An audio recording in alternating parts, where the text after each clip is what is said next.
चलिए सभी को गुड मॉर्निंग। आ जाइए सभी लोग। हम लोग आज पढ़ेंगे रासायनिक समीकरण द्वारा व्यक्त सूचनाएं। यानी कोई भी जब हम लोग रासायनिक समीकरण लिखते हैं तो उस रासायनिक समीकरण को देख के हमें क्या क्या चीज की जानकारी प्राप्त होती है। यानी जब संतुलित रासायनिक समीकरण लिखेंगे तो उस संतुलित रासायनिक समीकरण को देख के हमें काफी चीजों की जानकारी प्राप्त होती है।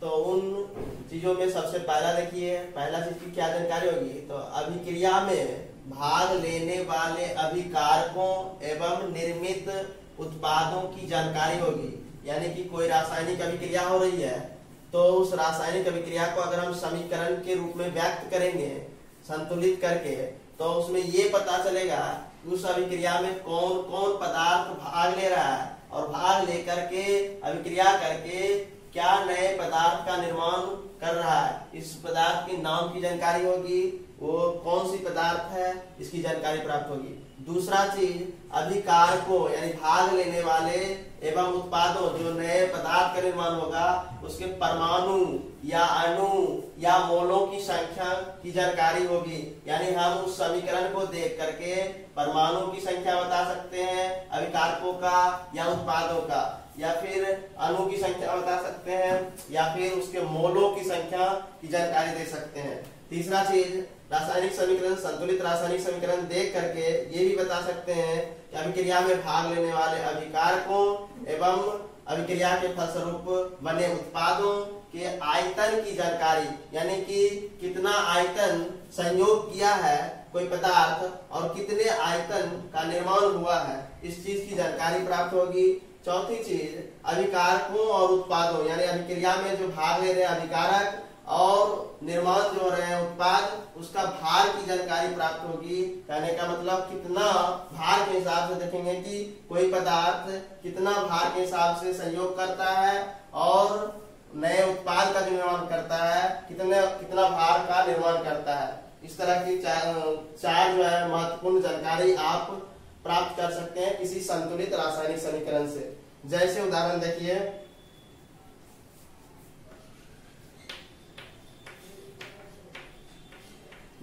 उदाहरण देखिए, क्या हमने बोला कि अगर हाइड्रोजन ऑक्सीजन से अभिक्रिया करती है तो H2O बनती है।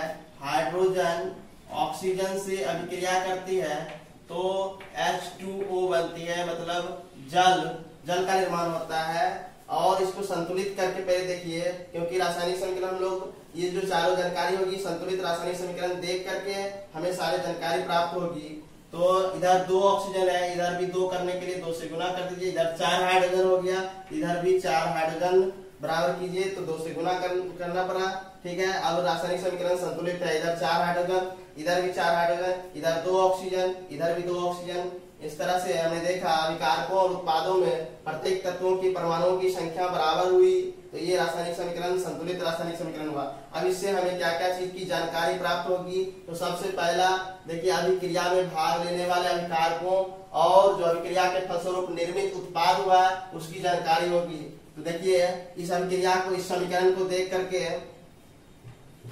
ये बता सकते हैं कि हाइड्रोजन और ऑक्सीजन भाग ले रहे हैं, यानी अभिकारक के रूप में हाइड्रोजन और ऑक्सीजन भाग ले रही है। तो उसके बाद जो है क्या की निर्माण करेगा, तो जल का निर्माण करता है। यानी हाइड्रोजन और ऑक्सीजन भाग ले रहे हैं और निर्मित जो पदार्थ हो रहा है वो है जल। इस चीज की जानकारी हो गया, प्रथम चीज की जानकारी प्राप्त हो गया, यानी कि भाग लेने वाले पदार्थ और जो निर्माण होता है वो उत्पाद, इस चीज की जानकारी हमें प्राप्त हो गई समीकरण देख करके। दूसरा चीज क्या चीज की जानकारी होती है, तो अभिकारकों यानी भाग लेने वाले पदार्थों और उत्पादों यानी कि जो निर्मित हुआ है उसके परमाणु की संख्या या अणु की संख्या या मोल की संख्या हम देख करके बता सकते हैं। जैसे देखिए अगर परमाणु की संख्या देखे तो हाइड्रोजन के कितने परमाणु, 2 दूना 4 परमाणु। ऑक्सीजन के कितने परमाणु, 2 परमाणु। यानी अभिकारक में आप देखा कि हाइड्रोजन के 4 परमाणु ऑक्सीजन के 2 परमाणु से क्या करेगा, अभिक्रिया करेगा तो जल के 2 अणु का निर्माण होगा। जल के H2O मतलब जल, और इधर देखिए 2 लगा हुआ है तो जल के 2 अणु का निर्माण होगा। आप पढ़े थे क्लास 9th में कि जब परमाणु आपस में संयोग करता है तो क्या बनता है, अणु बनता है। देखिए हाइड्रोजन का अगर हम लोग कह दें यहाँ 4 परमाणु ऑक्सीजन के 2 परमाणु से संयोग करेगा तो क्या करेगा, जो है जल बनेगा, और जल के कितने अणु, तो 2 अणु का निर्माण होगा, यानी परमाणुओं की संख्या बता सकते हैं। दूसरी चीज अणु की भी संख्या बता सकते हैं। देखिए यहाँ पर अणु हाइड्रोजन H2 अणु के रूप में है, O2 अणु के रूप में है, H2O अणु के रूप में है। यहाँ पर हाइड्रोजन के 2 अणु ऑक्सीजन के 1 अणु से अभिक्रिया करके जल के 2 अणु बनाते हैं। अणु के हिसाब से भी हम देख कर बता सकते हैं। तीसरा चीज मोलों की भी संख्या बता सकते हैं, यानी कि कोई भी जो है पदार्थ उसके आणविक रूप में वो 1 मोल को प्रदर्शित करता है। जैसे H2 है यानी 1 मोल, O2 है तो 1 मोल, H2O है तो 1 मोल। तो हम लोग बताएंगे कि ये जो है जल के यानी हाइड्रोजन के 2 मोल ऑक्सीजन के 1 मोल से अभिक्रिया करके जल के 2 मोलों की जो है निर्माण करता है। इस तरह की यानी कि परमाणु, अणु या मोलों की संख्या हम रासायनिक समीकरण, संतुलित रासायनिक समीकरण देख करके जानकारी दे सकते हैं। तीसरा चीज क्या है, तीसरा चीज है अभिकारकों एवं उत्पादों के आयतन की जानकारी। मतलब अभिकारक, कौन कौन अभिकारक भाग ले रहा है, वो कितना आयतन के हिसाब से भाग ले रहा है, और फिर जो नए पदार्थ निर्मित हो रहे हैं, उत्पाद जो निर्मित हो रहे हैं, वो आयतन के हिसाब से कितना निर्माण हुआ है। देखिए हम लोग क्या कहेंगे, अगर हाइड्रोजन का 2 गुना आयतन, हाइड्रोजन का 2 गुना आयतन ऑक्सीजन की तुलना में 2 गुना लगाएंगे तब जाकर के जल का 2 आयतन का निर्माण होगा।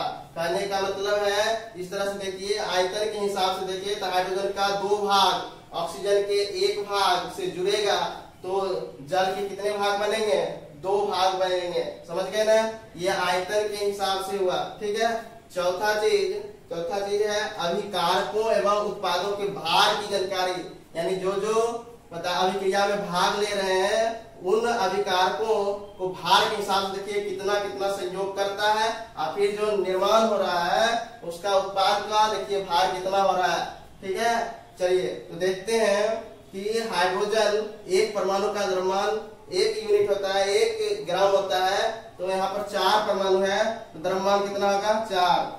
ऑक्सीजन का 1 परमाणु का द्रव्यमान 16 होता है, 16 ग्राम होता है। तो हम कितना कहेंगे यहाँ पर, 16 दूना 32।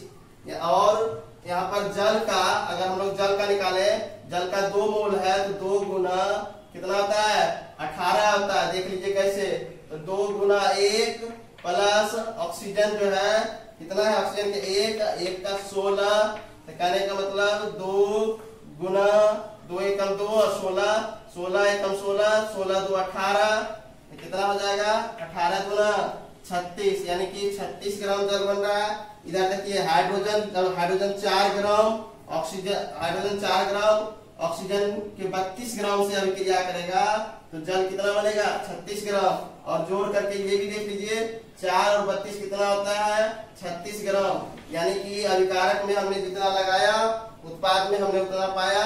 इस चीज से लास्ट पॉइंट से ये भी पता चला कि रासायनिक समीकरण संतुलित है तो द्रव्यमान संरक्षण के सिद्धांत का पालन हो रहा है। सारी चीज क्लियर है।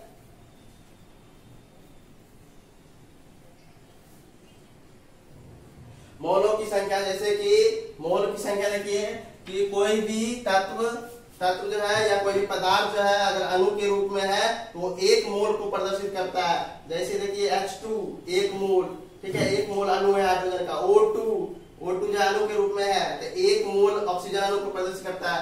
H2O अणु है तो 1 मोल जल को प्रदर्शित करता है। लेकिन इसके पीछे कोई ना कोई संख्या से गुना है तो जो संख्या है वो मोल की संख्या बताता है। जैसे हाइड्रोजन के पीछे 2 से गुना है तो 2 मोल हाइड्रोजन। ऑक्सीजन के पीछे कोई संख्या नहीं है, ऑक्सीजन के 1 मोल से अभिक्रिया करता है तो कितना मोल जल बनता है, 2 मोल जल बनता है। ठीक है। अणु के रूप में जो दिखाई दे रहा है वो मोल, एक मोल को प्रदर्शित कर रहा है। H2 1 मोल, O2 1 मोल, H2O 1 मोल, लेकिन उसके पीछे जो अगर कोई संख्या से गुना है वो मोल की संख्या दिखा रहा है। ठीक है। क्या बताइए। H तक वो परमाणु के रूप में, वायुमंडल में जो है हाइड्रोजन जो है अणु के रूप में है, इसलिए हम लोग H2 लेते हैं। क्लियर है यहां तक?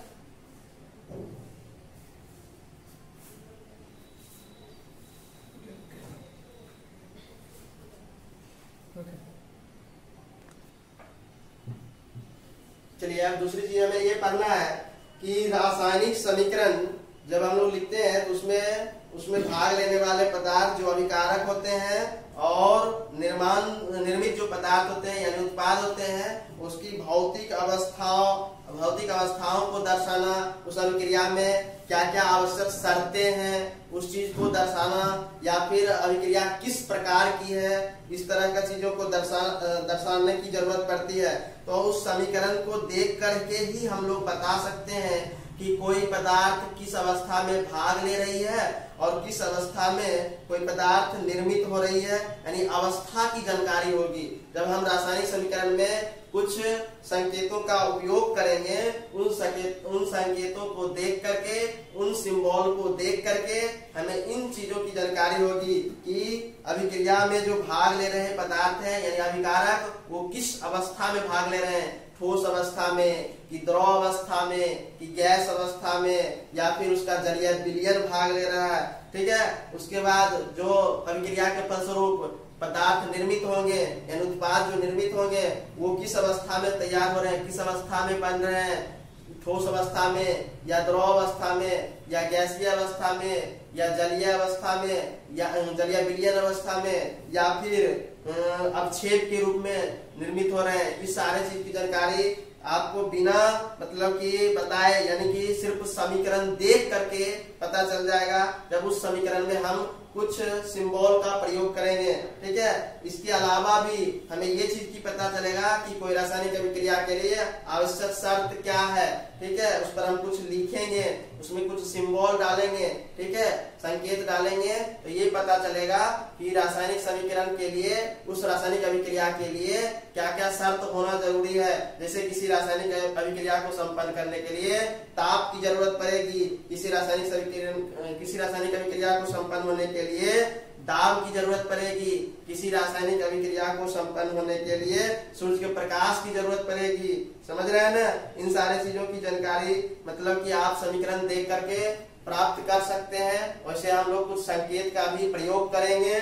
ठीक है, उसके बाद रासायनिक अभिक्रिया के प्रकार के बारे में, टाइप के बारे में पता चलेगा कि कोई रासायनिक अभिक्रिया उत्कर्मणीय है या अनुत्कर्मणीय है। उत्कर्मणीय का मतलब एक ही दिशा में अभिक्रिया संपन्न हो सकती है, फिर हम चाहेंगे कि विपरीत दिशा में अपघटित करके या अभिक्रिया को कराए तो फिर से वो दूसरी तरफ नहीं हो सकती है। तो उत्कर्मणीय और अनुत्कर्मणीय, और दूसरा जो होता है उत्कर्मणीय, वैसी अभिक्रिया जिसमें दोनों तरफ से, दाईं से बाईं तरफ और बाईं से दाईं तरफ दोनों तरफ हो जाए, वैसी अभिक्रिया उत्कर्मणीय अभिक्रिया होती है। ठीक है, फिर से समझा दें उत्कर्मणीय और अनुत्कर्मणीय।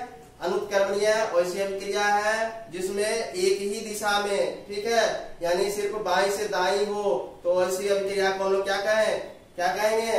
अनुत्कर्मणीय अभिक्रिया। और उत्कर्मणीय अभिक्रिया, जो अभिक्रिया बाईं से दाईं भी हो सकता है और फिर दाईं से बाईं ओर भी हो सकता है, वैसे अभिक्रिया को हम लोग उत्कर्मणीय अभिक्रिया कहेंगे। इन सारे चीजों की जानकारी आप कुछ संकेत देख करके प्राप्त कर सकते हैं। तो सबसे पहले हमने बोला कि अवस्था की जानकारी, जैसे कि रासायनिक समीकरण में कहीं पर आप किसी पदार्थ के बगल में, ठीक है ना, ब्रैकेट में करके अगर इस तरह से छोटी ब्रैकेट में करके S लिखा रहेगा, इसका मतलब होगा वो पदार्थ किस अवस्था में भाग ले रहा है? ठोस अवस्था। ठोस अवस्था का ये संकेत है। ठीक है, कहीं पर अगर छोटी ब्रैकेट में किसी तत्व के दाईं तरफ बगल में लिखा हुआ रहेगा, साइड में लिखा हुआ रहेगा स्मॉल l, तो ये किस अवस्था का संकेत है? हाँ, द्रव अवस्था का, L फॉर लिक्विड। ये ध्यान रखना। कहीं पर जो है अगर छोटी ब्रैकेट में, ठीक है, G लिखा हुआ है, इसका मतलब गैसीय अवस्था। ठीक है, गैस अवस्था को संकेत कर रहा है। कहीं पर अगर एक Q लिखा हुआ है, स्मॉल a स्मॉल q, तो इसका मतलब होता है एक्वस सॉल्यूशन, मतलब एक्वस मतलब होता है जलीय, ठीक है, जलीय विलयन, एक्वस सॉल्यूशन AQ। उसके लिए हम लोग क्या लिखेंगे, अगर जलीय विलयन भाग ले रहा है तो AQ उसके बगल में लिखाएगा, ठीक है। ये चीज जानकारी होगी, ठीक है। इस तरह का संकेत मिलेगा तो हम लोगों को ये जानकारी हो जाएगा कि कोई पदार्थ जो है सॉलिड के रूप में भाग ले रहा है, कि लिक्विड के रूप में या गैस के रूप में या फिर जलीय विलयन के रूप में। जलीय विलयन के रूप में रहेगा तो उसके बगल में क्या लिखा रहेगा, AQ, ठीक है, AQ लिखा रहेगा। एक्वस सॉल्यूशन होता है इसका मीनिंग, ठीक है, ध्यान रखना है। उसके बाद देखेंगे कि कहीं पर जो विलयन भाग ले रहा है, कोई विलयन भाग ले रहा है तो विलयन दो प्रकार के हो सकते हैं।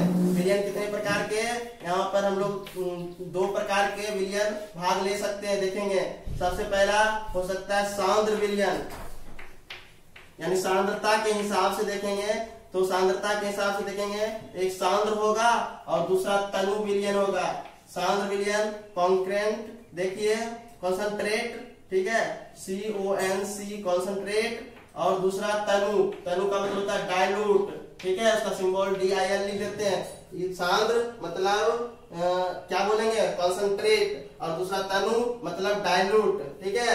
विलयन दो अवस्थाओं में भाग ले सकते हैं, या तो सांद्र अवस्था में या तो तनु अवस्था में। अगर सांद्र अवस्था में भाग लेगा तो उसके बाईं तरफ सांद्र लिखा हुआ मिलेगा, जैसे कहीं पर लिखा हुआ रहेगा सांद्र HCl, ठीक है, तो मतलब हुआ कि ये सांद्र हाइड्रोक्लोरिक अम्ल भाग ले रहा है। कहीं पर तनु H2SO4, तनु H2SO4 इस तरह का लिखा हुआ मिलेगा, तो आप मानिए कि सल्फ्यूरिक अम्ल का तनु अवस्था में भाग ले रहा है सल्फ्यूरिक अम्ल, ठीक है। अब सांद्र क्या होता है, तनु क्या होता है, देखिए जिस विलयन में सांद्रता के हिसाब से देख रहे हैं, जिस विलयन में जो है अम्ल या कोई भी पदार्थ है, ठीक है ना, तो अपेक्षाकृत उसकी मात्रा अगर ज्यादा हो, इसको हमेशा तुलना करके बताएं कि दो विलयन में कौन सांद्र विलयन है और कौन तनु विलयन है, ठीक है। किसी में मान लिया जाए कि देख लीजिए दो बर्तन लेते हैं, ठीक है,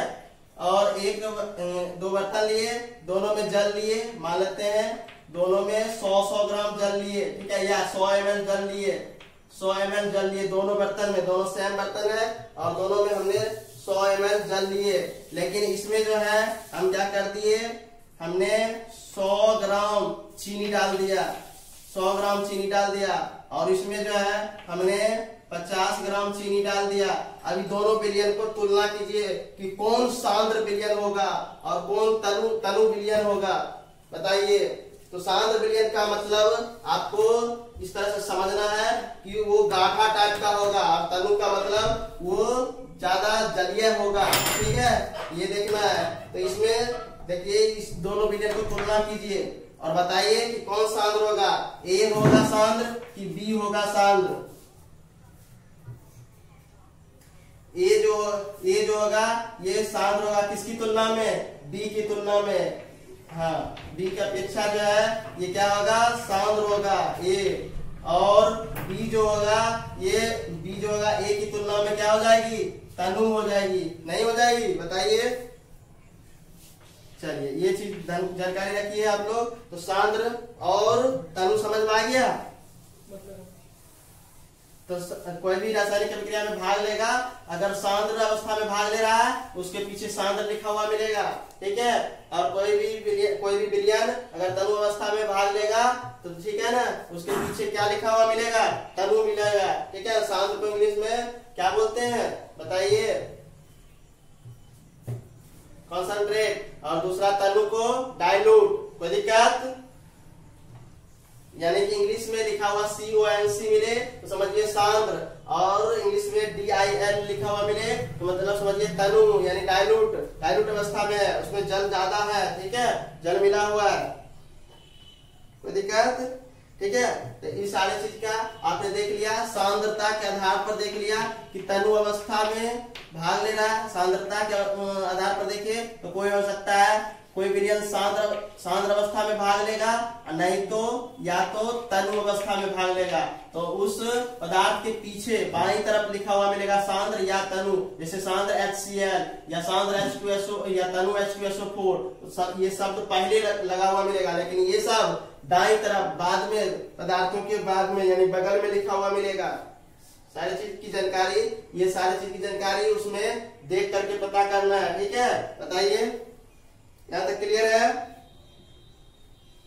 अब देखिए कुछ इसमें कुछ अभिक्रिया को होने के लिए शर्त का होना जरूरत पड़ता है, शर्तों का होना, ठीक है। अभिक्रियाओं का संपन्न होने के लिए क्या क्या शर्तें लगेगी, ठीक है ना। शर्तें देखिए क्या क्या हो सकती है।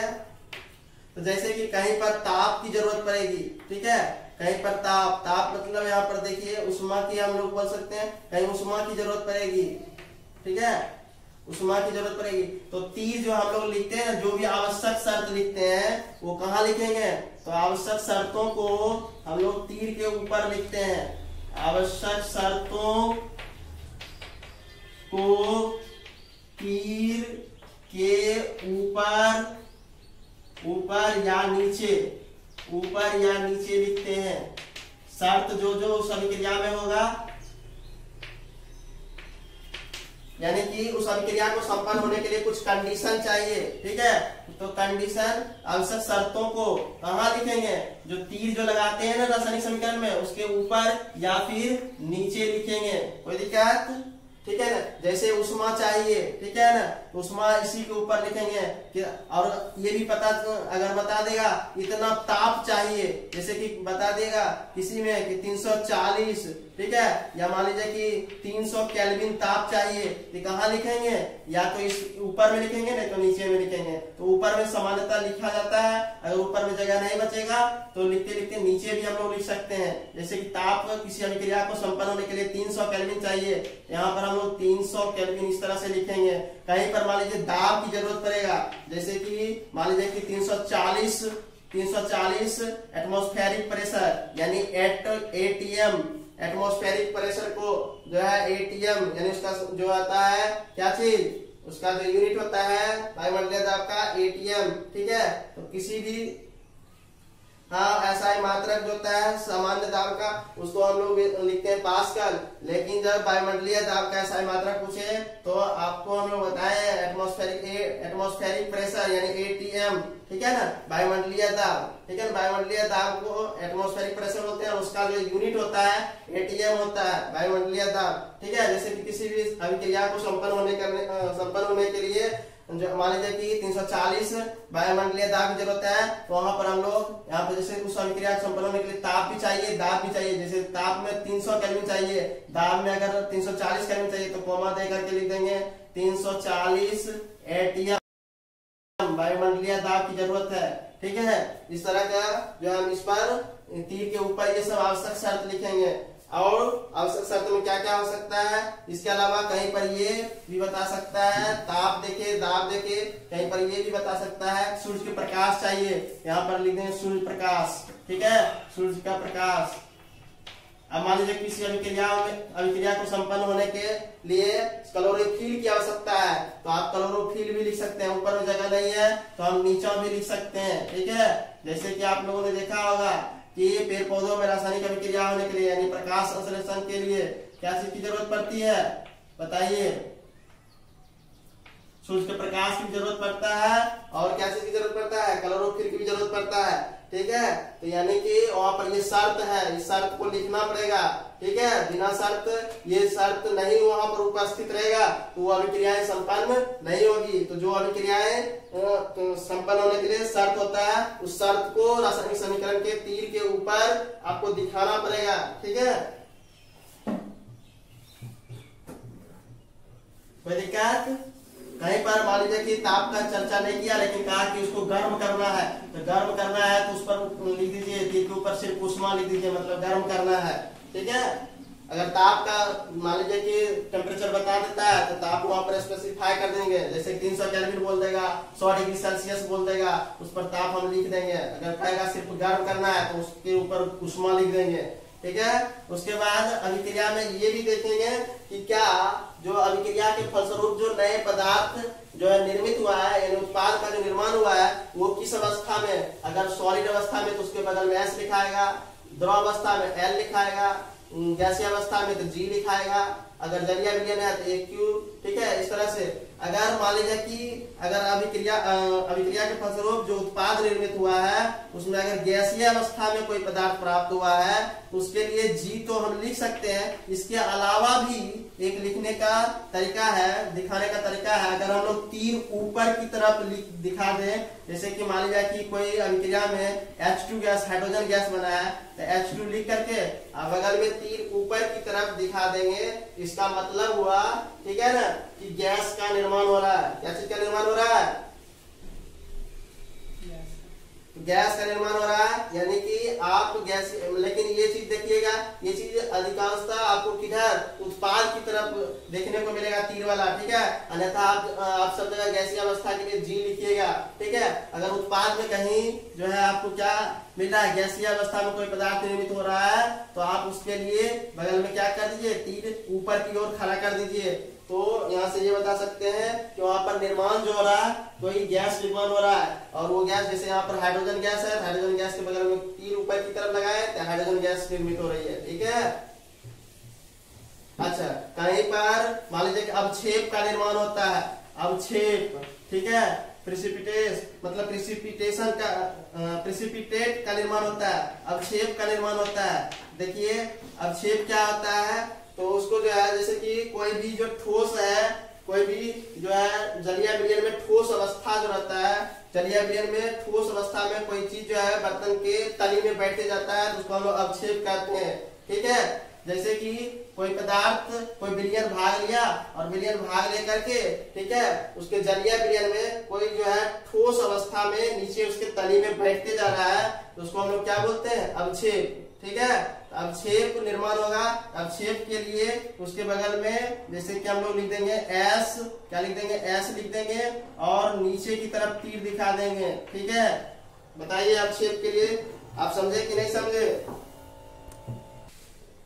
तो हमने देखा अगर गैस बन रहा होगा उत्पाद की ओर तो वहां पर तीर ऊपर की तरफ दिखा सकते हैं। अगर अवक्षेप, प्रिसिपिटेट का निर्माण हो रहा होगा तो उस समय उस पदार्थ के दाईं तरफ स्मॉल ब्रैकेट, छोटी ब्रैकेट में लेकर स्मॉल S लिखेंगे और बगल में तीर नीचे की तरफ दिखाएंगे। तीर नीचे की तरफ का मतलब ये बताता है अवक्षेप हमेशा उस बर्तन की तली में बैठता है, तली में जमा होते चला जाता है। ठीक है, और इसके बाद अभिक्रिया का प्रकार के बारे में पता चलेगा कि कौन सी अभिक्रिया है। ठीक है, कौन सी अभिक्रिया है, जैसे कि अभिक्रिया के प्रकार में पता चलेगा, या तो हो सकता है उत्कर्मणीय अभिक्रिया और नहीं तो हो सकता है अनुत्कर्मणीय अभिक्रिया।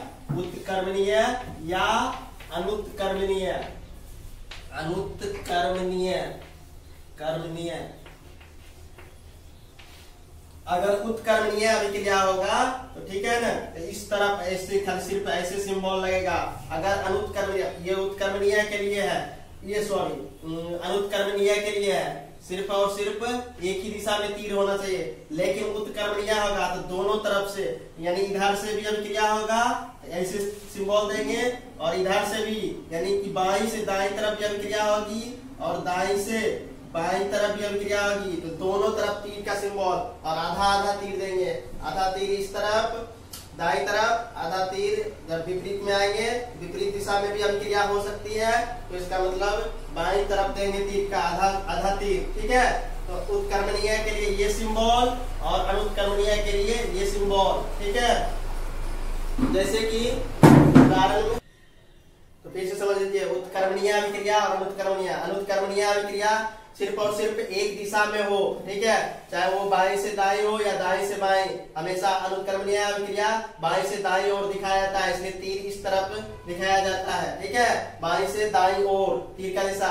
लेकिन उत्कर्मणीय अभिक्रिया दोनों दिशा में संपन्न होती है, बाएं से दाईं ओर, दाएं से फिर बाईं ओर, तो इसलिए इसमें दोनों तरफ तीर लगेगा, लेकिन तीर आधा कर दीजिएगा। यहाँ से देखिए उत्कर्मणीय क्रिया बाएं से दाईं ओर हो रही है तो तीर इस तरफ जा रही है, लेकिन फिर कह रहा कि दाईं से भी बाईं तरफ अभिक्रिया संपन्न हो सकती है, तो इसलिए हम लोग तीर इधर की तरफ भी दिखाए हैं। जैसे उदाहरण देखिए, उदाहरण नंबर पहला अनुत्क्रमणीय अभिक्रिया का है। जैसे कार्बन को ऑक्सीजन में दहन कराएंगे, कार्बन डाइऑक्साइड बनेगा, लेकिन क्या कार्बन डाइऑक्साइड को क्या फिर किसी तरह से तोड़ करके कार्बन और ऑक्सीजन अलग कर सकते हैं? कहता नहीं हो सकता है। तो ये अनुत्क्रमणीय अभिक्रिया सिर्फ और सिर्फ एक ही दिशा में हुआ।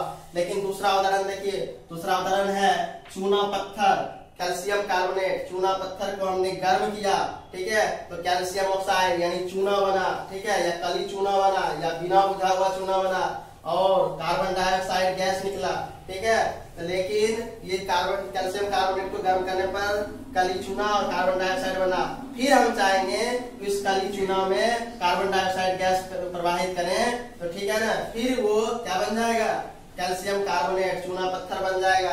इस तरह से ये अभिक्रिया बाईं से दाईं तरफ भी हुआ, और हम चाहे तो दाईं से बाईं तरफ भी कर सकते हैं। इसलिए अभिक्रिया ये पता चला कि ये अनुत्क्रमणीय अभिक्रिया है और ये उत्क्रमणीय अभिक्रिया है।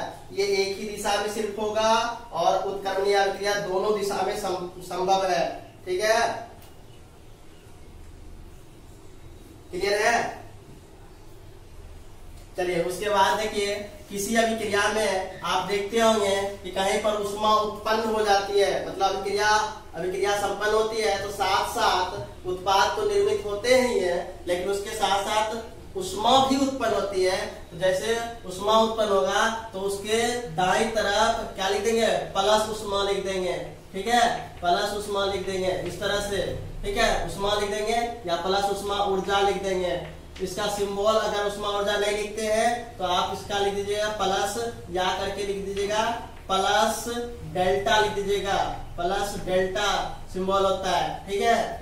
या अगर किसी अभिक्रिया में संपन्न होने के बाद जो देखेंगे तो वहां पर ऊष्मा ऊर्जा अवशोषित हुआ है, ठीक है, मतलब वहाँ ऊष्मा को अवशोषण हुआ है, ऊष्मा वहाँ पर जो है सोख लिया है, यानी कि वहाँ का ताप घट गया है। तो वहाँ पर मतलब हुआ अभिक्रिया के दौरान ऊष्मा अवशोषित हुआ है, तो माइनस लगा देंगे, माइनस ऊष्मा ऊर्जा, ठीक है, माइनस ऊष्मा ऊर्जा।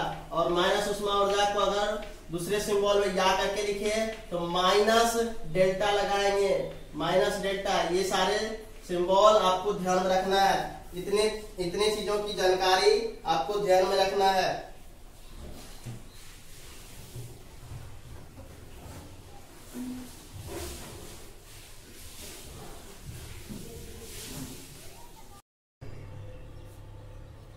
चलिए देखिए, सबसे पहला उदाहरण आपको हमने समझाया था कि रासायनिक समीकरण में जो आपको बहुत सारे सिंबल मिलेगा, उस सिंबल को सहित लिखना होता है रासायनिक समीकरण में। तो उस सिंबल से हमें बहुत सारी जानकारी प्राप्त होती है कि कौन अभिक्रिया कौन पदार्थ किस अवस्था में भाग ले रहे हैं, या फिर क्या किस अवस्था में निर्मित हो रहे हैं, या किस तरह का अभिक्रिया है, या फिर उसमें कोई शर्त है अभिक्रिया के लिए, वो सारे शर्त इसमें दिखाना पड़ता है। जैसे सबसे पहला उदाहरण लेकर चलिए, जैसे हमने कहा लोहा को अगर भाप के साथ अभिक्रिया कराते हैं, मतलब जल का गैसीय रूप के साथ अभिक्रिया करते हैं, लोहा को भाप के साथ, देखिए H2O बगल में G लिखे है, मतलब G मतलब गैसीय अवस्था, भाप है। लोहा ठोस अवस्था में है, उसको जल के गैसीय अवस्था यानी भाप से अभिक्रिया कराएंगे तो फेरोसोफेरिक ऑक्साइड Fe3O4 सॉलिड अवस्था में बनेगा, और साथ में हाइड्रोजन गैस मुक्त होगी। तो इसको हम फेरोसोफेरिक ऑक्साइड के बगल में S लिखिए, H2 के बगल में देखिए G लिखे, यानी ये पता चल गया लोहा सॉलिड अवस्था में, ठोस अवस्था में, जल का गैसीय अवस्था में भाग ले रहा है, ठीक है, और वो फेरोसोफेरिक ऑक्साइड बनता है, वो सॉलिड अवस्था में, ठोस अवस्था में निर्मित हो रही है, और साथ में हाइड्रोजन गैस के रूप में निकल रही है, तो जी लगा दिए।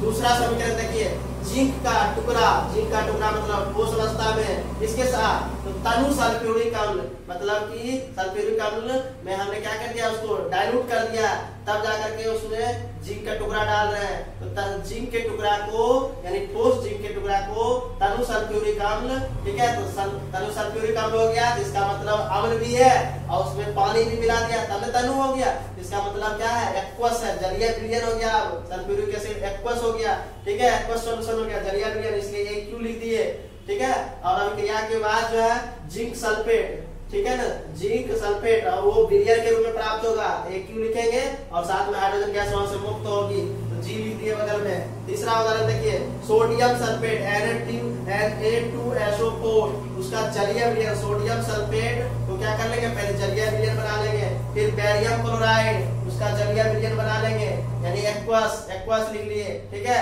और उसके बाद बनता है बैरियम सल्फेट, ठीक है, बैरियम सल्फेट का अवक्षेप बनता है, ठीक है।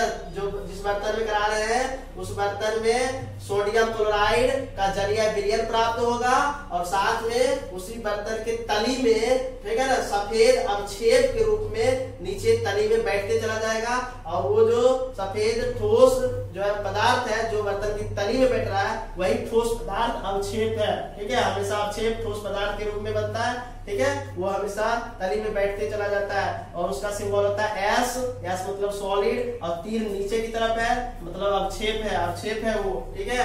अगला उदाहरण देखिए, कार्बन मोनोऑक्साइड गैसीय अवस्था में जब वो हाइड्रोजन के साथ हाइड्रोजन भी गैसीय अवस्था में उसके साथ अभिक्रिया करती है तो मैथिल अल्कोहल बनता है, ठीक है ना, CH3OH। और अल्कोहल किस अवस्था में होता है लिक्विड अवस्था में होता है, जलीय द्रव अवस्था में है, ठीक है। उसके बाद देखिए कार्बन डाइऑक्साइड CO2 गैसीय अवस्था में है, उसको क्या करे, ठीक है, मतलब कि जल के साथ H2O मतलब पेड़ पौधा क्या करता है, वातावरण से कार्बन डाइऑक्साइड गैस जमीन से वो क्या लेता है, जल ले लेता है, ठीक है।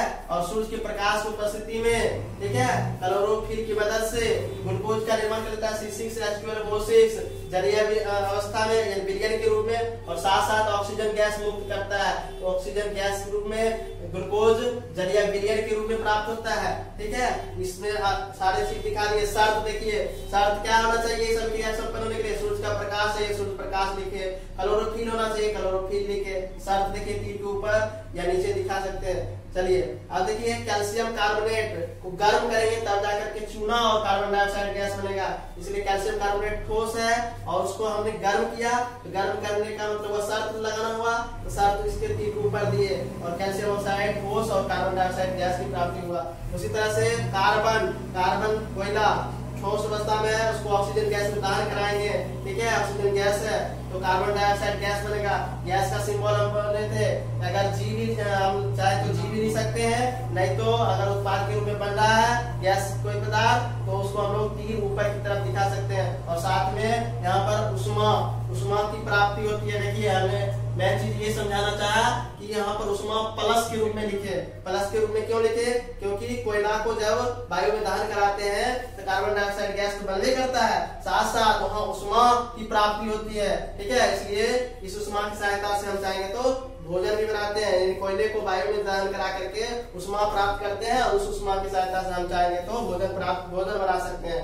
उसके बाद देखिए, नाइट्रोजन गैस को ऑक्सीजन गैस के साथ अभिक्रिया कराएंगे तो नाइट्रोजन ऑक्साइड गैस बनेगा, ठीक है, NO बनेगा और साथ साथ ये अभिक्रिया होगी तो जिस बर्तन में होगी, ठीक है ना, तो वो उस बर्तन का टेम्परेचर घट जाएगा, यानी वहां पर अभिक्रिया क्या हो रही है, मतलब उस अभिक्रिया होने के लिए आसपास का वातावरण का टेम्परेचर अवशोषित कर लिया, यानी उष्मा वहां पर क्या किया, सोख लिया, तो उष्मा ग्रहण किया उस अभिक्रिया को संपन्न होने में, ठीक है। तो इसलिए माइनस उष्मा लगाएंगे या माइनस डेल्टा लगाएंगे। उसके बाद देखिए कुछ उदाहरण, जैसे कार्बन को कोयला को आपने देखा कि वायु में जलाया तो कार्बन डाइऑक्साइड गैस बना और ये किस तरह का अभिक्रिया, अनुत्क्रमणीय अभिक्रिया, माने एक ही दिशा में संपन्न होगा। आप फिर चाहिएगा कि कार्बन डाइऑक्साइड को विपरीत में अभिक्रिया करा करके फिर ये चीज को प्राप्त करना नहीं संभव है। फिर देखिए कैल्शियम कार्बोनेट, 10वां उदाहरण देखिए, चूना पत्थर को जो ठोस अवस्था में उसको हम लोग गर्म करते हैं तो कैल्शियम ऑक्साइड बनता है और क्या बनता है, CO2 बनता है। कैल्शियम ऑक्साइड चूना और कार्बन डाइऑक्साइड गैस बनता है, लेकिन फिर हम चाहेंगे इस कैल्शियम ऑक्साइड में कार्बन डाइऑक्साइड गैस प्रोवाइड करें तो फिर क्या बन जाएगा बताइए, फिर कैल्शियम कार्बोनेट बन जाएगा। यानी बाएं से दाएं तरफ भी अभिक्रिया संभव है और दाएं से बाएं तरफ भी संभव है, इसलिए ये उत्क्रमणीय अभिक्रिया है, इसलिए इसमें दोनों तरफ तीर लगेगा, ठीक है।